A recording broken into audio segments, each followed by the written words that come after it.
ଆମର ସାଧାରଣ ଜନତା ସବୁ ତ ଫର୍ମ ସମସ୍ତଙ୍କ ପାଖରେ ଏମିତି ହାର୍ଡ କପି ପହଞ୍ଚି ପାରିନି, ସେଇଥିପାଇଁ ଆମେ ଗୋଟେ କ୍ୟୁଆର କୋଡ ବାହାର କରିଛୁ, ଯୋଉଟା କି ସେଟା ସ୍କାନ କଲା ପରେ ଆମର ସବୁତକ ଫର୍ମ ଆସିଯିବ। ତା ଦେହରେ ଓଡ଼ିଆରେ ମଧ୍ୟ ସେଟା ଆସିଯାଉଛି। ତେଣୁକରି ସମସ୍ତଙ୍କୁ ସହଜ ଓ ସୁବିଧା ପାଇଁ ଆମେ ଓଡ଼ିଆ ଭାଷା ମଧ୍ୟ ତା ଦେହରେ ରଖିଛୁ।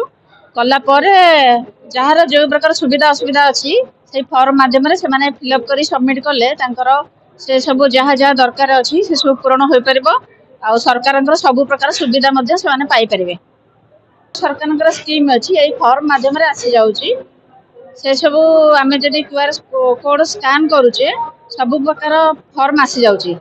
ଯୋଉ 3, 4, 5 ଭେରାଇଟିର କି ଯେତେ ଭେରାଇଟିର ଆମର ଫର୍ମ ଅଛି ସେ ସବୁ ଆସିଯାଉଛି।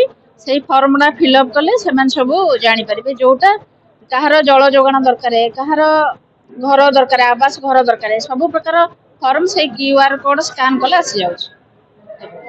ଆମର ରାଜ୍ୟ ସରକାର ଗୃହ ନଗର ନିର୍ମାଣ ବିଭାଗ ତରଫରୁ ଏକ 2 ବର୍ଷ ପୂର୍ତ୍ତିରେ କ'ଣ ବିକାଶ କରିଛନ୍ତି ଲୋକଙ୍କ ପାଖରେ ପହଞ୍ଚାଇବା ପାଇଁ ଏକ ପ୍ରୟାସ। এই ଆୱାରନେସ୍ରେ ଆମେ ବିଭିନ୍ନ ସ୍କିମ୍ ଡେଭଲପମେଣ୍ଟ ହଉ, ସ୍ୱଚ୍ଛତା ହଉ, ଲୋକଙ୍କର ସହଯୋଗ ବୋଲି ଗୋଟେ ସ୍କିମ୍ ହେଇଛି। 13ଟା ସ୍କିମ୍, ଆୟୁଷ୍ମାନ ଭୟ ବନ୍ଦତା, PMY, income certificate, resident certificate, ଜନ୍ମ ମୃତ୍ୟୁ ପ୍ରମାଣପତ୍ର, water connection, property tax, holding tax କେମିତି ଆଦାୟ ହେବ ଲୋକମାନେ ଜାଣିନାହାନ୍ତି। ଲୋକମାନଙ୍କୁ ଆମେ ଆୱାର କରିବା ପାଇଁ ୱାର୍ଡ ସ୍ତରୀୟ ଏବଂ ସହରାଞ୍ଚଳ ସ୍ତରୀୟ ଗୋଟେ ପ୍ରୋଗ୍ରାମ ଦ୍ୱାରା ଲୋକମାନେ ଜାଣନ୍ତୁ, ସଚେତନ ହୁଅନ୍ତୁ ଯେ ଆମେ କେମିତି ସହଜରେ ରାଜ୍ୟ ଏବଂ କେନ୍ଦ୍ର ସରକାର ଏତେ ଗୁଡ଼େ ସୁବିଧା ନେଇପାରୁନୁ ଏବଂ ନେବା ପାଇଁ ଅନୁରୋଧ କରି ଲୋକଙ୍କୁ ଆୱାରନେସ୍ କରିବା ପାଇଁ ଏଇଟା ଗୋଟେ ପ୍ରୟାସ କରିଛନ୍ତି। ଆମେ ଏଇଟା ଆଜି ଆୱାରନେସ୍ କରିଥିଲୁ।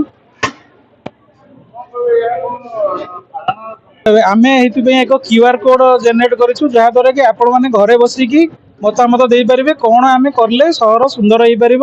କାଳେ ଲୋକ ଆକ୍ରୋଶର ଶିକାର ହେଉଛନ୍ତି ଯେ ମୁଁ କାହିଁ କମ୍ପ୍ଲେନ୍ ଦେଲି, ସେଥିପାଇଁ ଘରେ ବସିକି କ୍ୟୁଆର କୋଡରେ ଆମେ 9ଟି ଓଡ଼ିଆରେ ପ୍ରଶ୍ନ ଦେଇଛୁ, ଆପଣ ସହଜରେ ରେଟିଂ ଦେଇପାରିବେ। ତା ସହିତ ନିଜର ଆମେ କ'ଣ ଆକ୍ସନ ପ୍ଲାନ୍, ଆପଣମାନେ ହିଁ ଆମ ସହିତ ଜନ ଭାଗିଦାରୀ ହେଲେ ହିଁ ଆମେ ଜାଣିପାରିବୁ ଯେ ପ୍ରକୃତରେ ଜନ ଲୋକଙ୍କର ଏଇଆ ହିଁ ଦରକାର। ଆମେ ଆପଣଙ୍କ ତ ମତାମତ ସହିତ ଆମେ ପ୍ଲାନିଂ କରିବୁ। ଲୋକମାନେ ଏଇ ଅସୁବିଧା ହେଉଛନ୍ତି, ସେଇଟା ସମସ୍ୟାଟା ଜଣାନ୍ତୁ।